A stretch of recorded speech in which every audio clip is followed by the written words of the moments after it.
kagigising ko lang. Excited na ako na subukan itong ating bagong wireless microphone.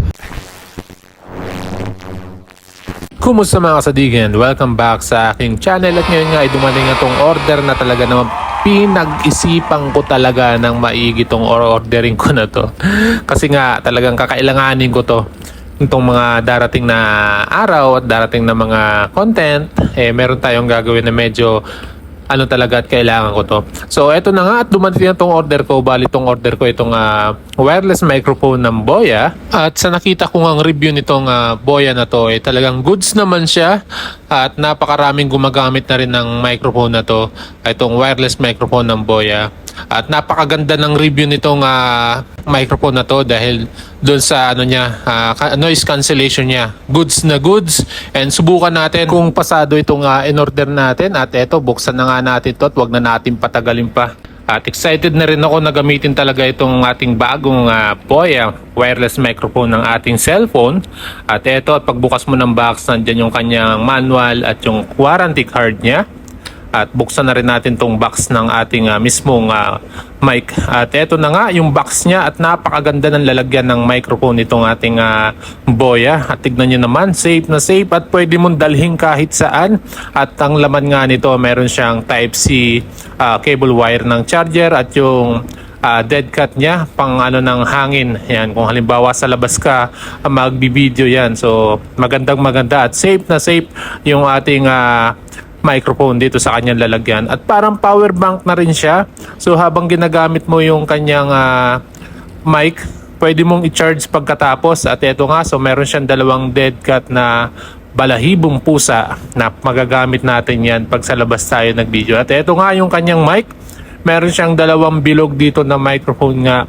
At ito yung kanyang mic. At magnet siya, napakatibay ng magnet niya. Hindi ka kakabahan na baka mahulog to pag dinikit mo sa damit mo. Kasi napakatibay ng magnet, napakatibay ng dikit ng magnet niya. At tanggalin na nga natin tong para mag-charge na itong ating microphone sa kanyang pinaka-power bank mismo. Yan. At napakaganda ng pagkakaano nitong microphone na to. At ito naman yung kanyang receiver na inilalagay sa cellphone. So plastic lang siya pero napakaganda ng pagkakaano ng microphone na to. At tanggalin na rin natin tong isa para mag-charge na. At tara mga kasadik, samahan nyo ako at subukan natin to sa labas para malaman natin kung goods na goods at hindi tayo mapahiya dito. At ito ang ating Boya microphone at dito nyo pwedeng ilagay yung kanyang mga accessories pati yung kanyang cable wire na charger. At tara mga kasadik, subukan natin sa labas and let's go! Kumusta mga kasadikan? Welcome back sa aking channel at nandito tayo sa rooftop ngayon mga kasadikan. Kagigising ko lang. Excited na ako na subukan itong ating bagong wireless microphone ng Boya. So titignan natin yung noise cancellation nito kung talagang goods na goods. At bali ang gamit natin ngayon internal microphone pa lang ng ating cellphone. At tamang tama dito sa rooftop, maingay, bukas yung aircon, may hangin, may tao sa likod. So tignan natin kung goods na goods ang quality na may bibigay sa atin itong Boya na to. At yun, so i-connect natin sa cellphone at subukan na natin. Let's go. At yun nga mga kasadik, no? So bali wala pa yung hindi pa nakakonect yung ating microphone dyan. So kukonect natin. Ito yung receiver ng ating mic. Kukonect natin sa cellphone.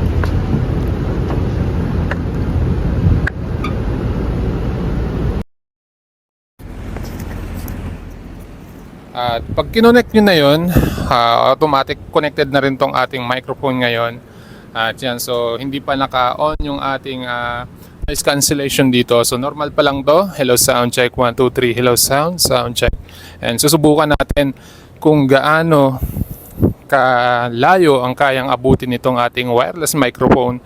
At ngayon nga, so bukas tong mga aircon dito and malakas ang hangin. At titignan natin ngayon kung hanggang saan aabot to. Ayun no, shoutout Kuya Mike. At eto nga, so nandito tayo sa likod. So medyo malayo na tayo. Normal lang to. At subukan naman natin yung noise cancellation nitong ating microphone ngayon. Double click nyo lang. 1. Normal pa rin siya. 1, 2. Yan, at eto na. So naka-on na yung noise cancellation natin ito. And dito sa likod ko, sa tabi ko, may naglilinis dito at malakas yung hangin ng mga aircon dito. So maririnig natin at lalagay natin tong dead cut na to sa taas. Tingnan natin. Pero naka-on cancellation tayo dito ha. Noise cancellation I mean. Yan, at ibabalik natin sa normal. Yan, at ito yung normal niya. So, naka-off na yung noise cancellation natin ito pero may dead cut tayo sa taas. Hello, hello, sound check. Tignan natin kung good quality pa rin yung ating microphone sa cellphone natin. So, yun mga kasadik, at kayo nang humusga kung gaano kaganda itong ating Boya microphone na to gamit ang ating iPhone lang, mga kasadik. At tignan nyo naman dito sa paligid ko, mahangin. Talagang medyo may konting ingay din dito mga kasadik. At ngayon nga ay naka-normal lang to. So, on natin yung noise cancellation niya. Double click nyo lang uli. 1, 2. Okay na mga kasadik. And kung umabot ka sa part na to mga kasadik, just pa-comment na lang sa baba kung taga saan kayo para alam ko kung saan umabot ang video natin ito. And syempre kung bago pa lang sa channel ko, don't forget to subscribe, like, pa-click na rin yung bell. Ingat po tayong lahat and bye-bye.